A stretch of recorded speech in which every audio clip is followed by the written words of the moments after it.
much of a prima donna, so. How much do you, sir? Miesha on men. There you go. We're going to have you sit in this seat, Miesha. So bro, that or no? No. You'll come back. Sorry, we have lots of quick. DMC. SB Nation sold like a ad for a preview. A preview page.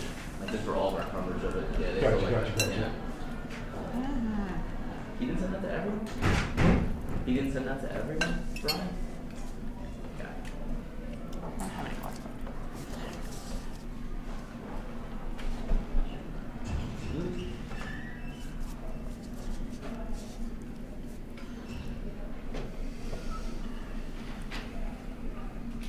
You guys can start whenever you're ready.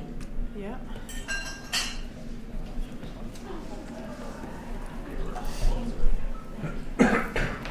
So, if you weren't going to be fighting in New York, do you think you'd be making the turnaround so quickly? I was looking to fight in Toronto, so yeah, I think so. That's what I wanted. So yeah, originally the UFC told me that New York was out of the question, so I was asking if I could fight in Toronto. So that's what I was hoping for. They also said that the year-end card might have been an option, but I've done that so many times, fight through the holidays. I really wanted to fight sooner than later. Does fighting in New York have any special meaning to you? I was quoted doing an interview a couple years ago there in Madison Square Garden, saying how amazing it would be to be a part of that first card there if and when it does happen. And so I guess in that sense, like, it's been sort of a goal of mine, and I was pushing for that originally, but the UFC's like, no, we don't have any openings. And then an opening came, and I was actually on my way to Thailand already. And I was like, yes, I want that fight. So I actually started my training camp in Thailand, and it was a great kickoff to camp. Some really solid Muay Thai striking over there, and it was great. Back to the historic meeting. I mean, it's just, I think every UFC fighter given the opportunity would want to be on this card. So it's going to be pretty groundbreaking, and I'm stoked that the females are so well represented. There's 3 female fights on this, one of the biggest cards ever in the history, and just really groundbreaking. So it's amazing. Going to Thailand and working on stand-up, the Muay Thai, were you trying to reinvent yourself with the stand-up after the Nunes fight, or? Well, it's just something that I want to continue to work on. Obviously, I have the wrestling, I have the grappling, and the striking is there. I have power. Just want to learn how to deliver it better. So just an element of my game that I want to continue to evolve in. Have you gone back and looked at that fight, and have you analyzed it? And sort of. I mean, I just got caught early. It's not really much that you can analyze on a fight like that. There wasn't much cognitive ability in that fight. Once I got clipped with that right hand, I don't really remember the fight. And I mean, I went back and watched it, and I didn't even know that I had shot in the fight. So I really had lost all motor function for the most part, and it was I was just kind of going off instinct, whatever I guess I was thinking at the time. I don't remember, but I was just trying to hang in there.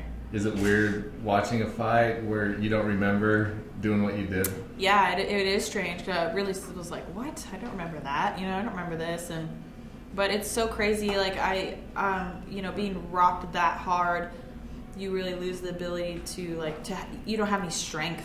It was the weirdest thing. And I was trying to grab onto her. I remember that, trying to get my body to respond to what I wanted to happen. It's there wasn't a connection there. It was really, really, really weird. I've never experienced that before to that degree, where you just can't get your body to do what you want it to do. And you're just kind of in and out the whole time. So it was definitely a different experience. Not one I hope to experience again. How would you say, how hard does Amanda hit compared? I mean, you fought Holly and Ronda, obviously. I mean, how does she compare? I mean, she cracked me a good one. Definitely the hardest that I've ever been hit, So, I got to give her credit. But she really committed to it, I don't know if it's that Holly can't hit as hard, but I think she was maybe more timid of being taken down, and Amanda kind of just went for it. She didn't hesitate. So. Did the tough weight cut have it? Do you think it had any of your effects on the fight? I don't know. I mean, it was a little bit harder of a weight cut, but you know, I had a little bit of a hard weight cut also when I fought Holly. So, you know, and I showed up just fine. I don't really know. I can't really put my finger on exactly what it was. You know, I just didn't show up that night. I got caught early, and I wasn't able to get it back. You know, maybe if I'd been able to make it into the second round, that we might have seen, you know, that comeback, you know, Tate or whatever. But you know, she was just really relentless in her attack, and that's all there is to it. You know, so Are you can't doing overanalyze anything, it. I'm sorry, step on your Very words. good. Have you done anything differently this training camp as far as weight cut to make sure it doesn't happen again? Yeah, for sure. You know, the last time was that was like my hardest weight cut, and I think part of it was like, it's so silly, it sounds silly, but I drank the wrong water. I was drinking distilled instead of spring, which like washes out your minerals, and anyways, it just makes it harder to come off at the end. So you know, but it like I said, I don't think that has bearing necessarily on the fight. It was too early on. Usually hard weight cuts, anyways, you see people typically fade towards the end of the fight, like it affects the cardio. I can't say that it had anything to do with, you know, getting caught, you know, a couple minutes into the fight. You also mentioned that the cut was difficult because of stress. Was any of that related to being the champion at the time, having a lot more media responsibilities, and do you feel a little bit less stressed now going into 205? Man, there was definitely a lot that came with it, especially with all the juggling going around and, you know, moving to the main event and all that crazy stuff. It was just like so up and down with the whole card. But I mean, this fight I feel very relaxed. I feel very refreshed. You know, this will be my third fight in 9 months, and 2 of which were title fights, you know, so it's been a pretty heavy load so far, but it really took like a month to get myself back together, and went on a great road trip, and I even got to go over to Belgium and Thailand and really kind of take a breather. Even though I was training, it was just very different, very refreshing. So I definitely feel like I needed that little bit of a break, but you know, it's back to the grindstone. I'm on the path to victory. I can feel it. You're coming with a vengeance, and I just want to get back on the win streak, you know, and then it might just take a little bit of time to, you know, breathe for a second. You know, I don't anticipate, you know, another 3 or 4 month turnaround. I'm probably looking more like at about 6 months for that, just so I can have like a month or two. You know, in between this one, you know, I broke my nose in my last fight, so I mean, it took like all of, you know, 10 weeks to heal that up, so it's a pretty quick turnaround. Back in 2013, you lost your first UFC title shot, and you took some time to get back into the title picture, and you won four fights in a row. Could you imagine yourself taking such a long time to get back? And then at the same time, what do you feel the importance was taking those fights to really, you know, build your confidence, build your skills to get back into the title picture? Well, I'm not taking time this time, obviously, you know, since it's like, you know, just a few months after, but no, it just all depends where I'm at mentally and emotionally. Like, I feel like after this fight, like I really want to get a win under my belt. Been training hard. I feel good about it. I feel like this is definitely the right decision. And then after getting a win, maybe I can take a little time to just enjoy myself a little bit. Yeah. Miesha, were you okay with Ronda stepping right back in and getting a title shot, or did you feel she just merits it based on the length of her first title reign, or should she have had to take a tune-up fight? Well, it doesn't matter what I'm okay with. It's gonna doesn't matter. It really doesn't matter. I already knew that was what was going to happen, so I just try not to overthink it. And I had fully anticipated that if and when she made her comeback, that it would be for a title shot. So, you know, given that, it was no surprise. And you know, Ronda for the longest time was, you know, one of the best in the world. And I mean, if you want to make an argument, you could say like she had an off night like I did. You know what I mean? So, I mean, she still has a big presence in this sport, even though she's been gone for a long time. It's going to create a lot of viewership, and I guess in that sense, like if you look at it from a business perspective, it makes sense. I don't know what it's going to do for Ronda as far as like where she's at. You know, I mean, what I think, you know, maybe not a 5-round fight or a warm-up fight would be better for her, probably, because I think real ring rust is a real thing. It definitely can affect fighters, and you don't know how mentally she's been so out of the limelight, and I mean, none of us are really involved in her personal life, so you don't know how she's dealing with that loss since then. And you know, I know she's talking about retirement, and that also, I don't know why everyone's so surprised about that. I feel like that was kind of like she was saying that before she fought Holly, that she was like, you know, coming to a close. So you know, for me, I just want to fight her one more time, and granted that she goes out there and does well and she wants to continue fighting, I would love the opportunity to go one more time. So hopefully it's not too much of a race against the clock, and I will be watching that fight, definitely vested.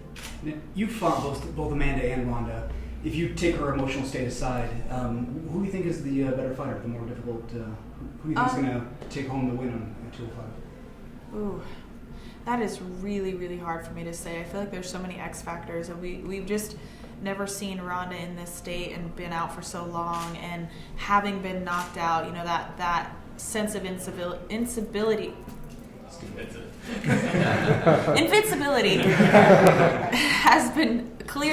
have been shaken, so what are we dealing with Ronda? What are we going to get? Are we going to get a better version for it, or are we going to get worse version for it?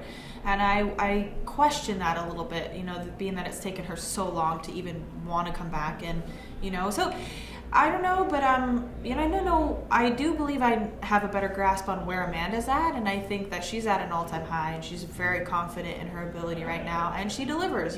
She's also a ferocious first-round fighter. So I don't know. I can't really make a prediction, but I would not be surprised if Amanda won that fight. As a fighter, you know the mindset of a fighter. None of us here do.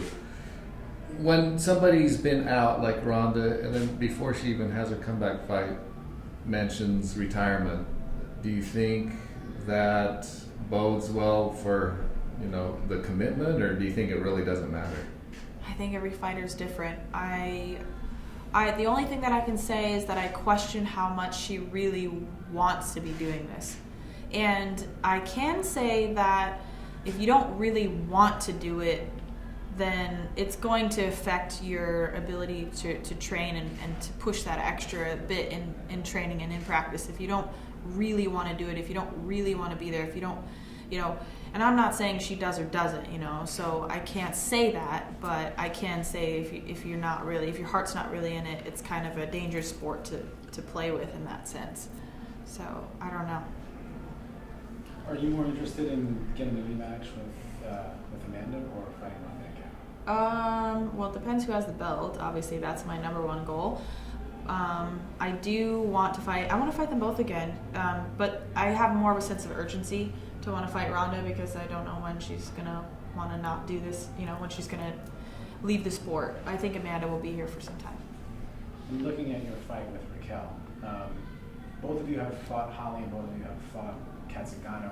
How important is looking at those common opponents when you're doing film, etc., when you're really trying to game plan for her?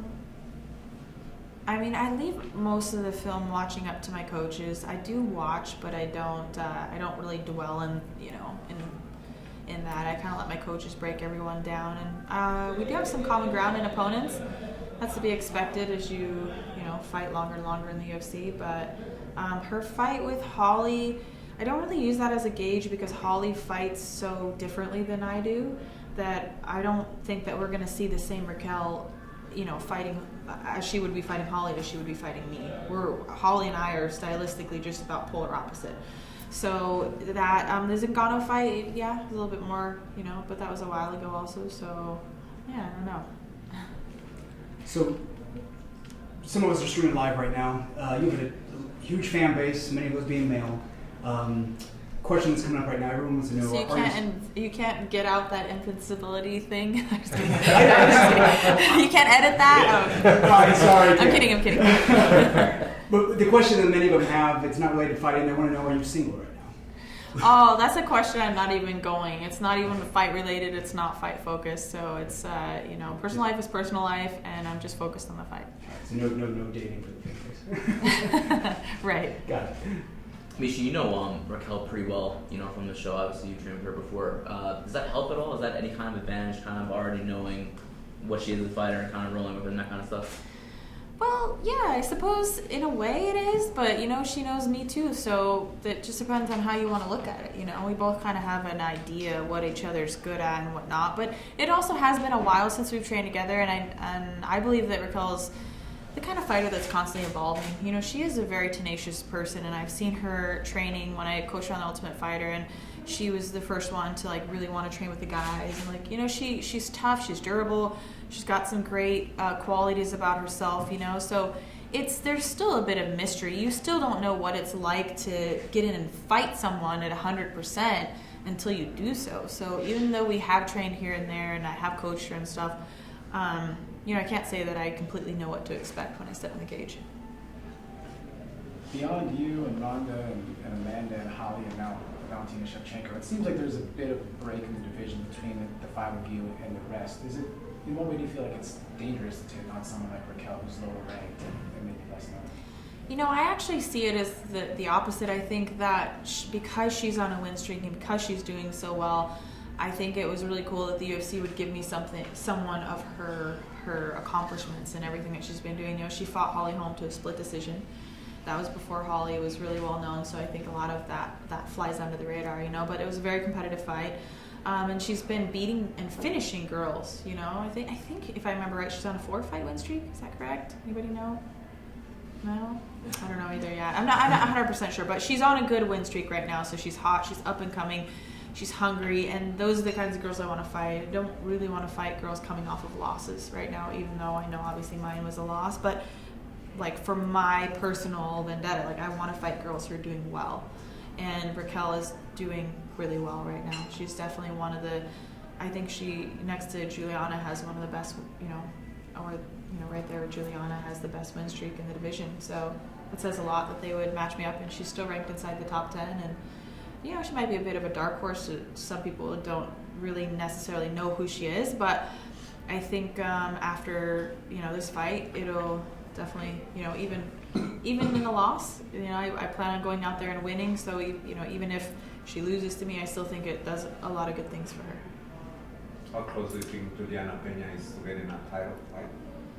Juliana's close, in my opinion. I think she has every right to have one now. You know, I don't think she needs to do any more. I think she's beaten some of the best girls, and she's never lost the fight in the UFC. She's the first female Ultimate Fighter champion. She's marketable. Like, she definitely has earned her way, in my opinion, to a title shot.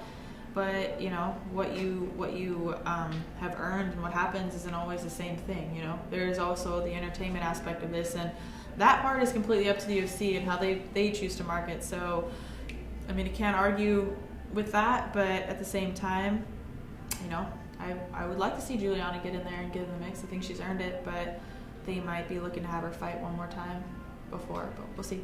Have you talked to her at all about that? Because last year you were in somewhat of a similar spot where it looked like, for all intents and purposes, that you were the next title shot, and you didn't get it.